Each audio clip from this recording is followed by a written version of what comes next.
Now, all this, of course, is is going on in the midst of what is the real national security concern of the military. And here I would say that the military is obsessed with this issue of the exit from the Western exit from Afghanistan. Now, it's a long way away. The West wants to complete the exit in 2014. We're talking about 3 years yet, 4 years. Now, and in the meantime, there will be a transition, to the Afghan authorities, an army, and all the rest of it.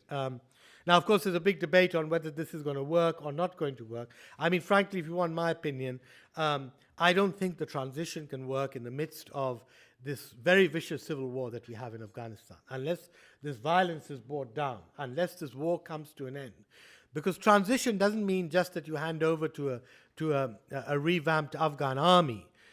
It means you've got to have a functioning government, functioning ministries, a bureaucracy, a justice system, a minimal state structure. I know it's a dirty word both in the Bush administration and in the Obama administration, but you need elements of nation building. No American will ever use that word, but that's what you need, because you can't hand over to a vacuum. You can't hand over to someone who, something which doesn't exist. I mean, there needs to be state structures in place.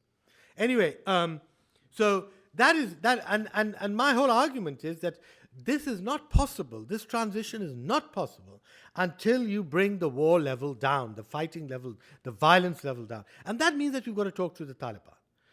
Now, the Americans are talking to the Taliban, as many of you know, as we've heard.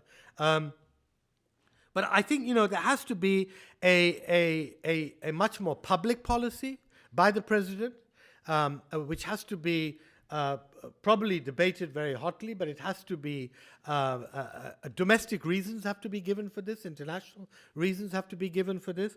And I think if the president were to announce that the Americans are now quite happy to conduct, the fighting will not stop, but the dialogue with the Taliban will continue. There will be immediate support from Europe, from NATO. All those countries are dying for the Americans to do this right now. And secondly, of course, I think it would change the whole regional balance in my part of the world. The situation in the region right now is very, very dire. Afghanistan is a landlocked country with 7 neighbors, and we need you need some cohesion between all 7 neighbors so that they could agree on a non-interference pact inside Afghanistan, because they were the ones, all of them, who fueled the civil war in the 90s. Now, in this, we have Pakistan essentially wanting, the Pakistani military wanting to play a major role, saying we have the longest border with Afghanistan. We have the most importance, which is all very true.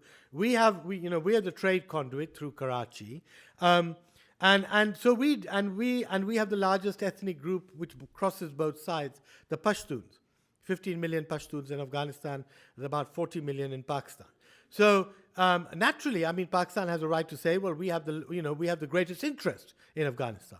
But at the same time, none of the other neighbors, Iran, China, the Central Asian states, and the near neighbors, which are even more powerful, India, Russia, Saudi Arabia, are going to allow a Pakistani, another rehash like the 90s of a Pakistani-dominated Afghanistan.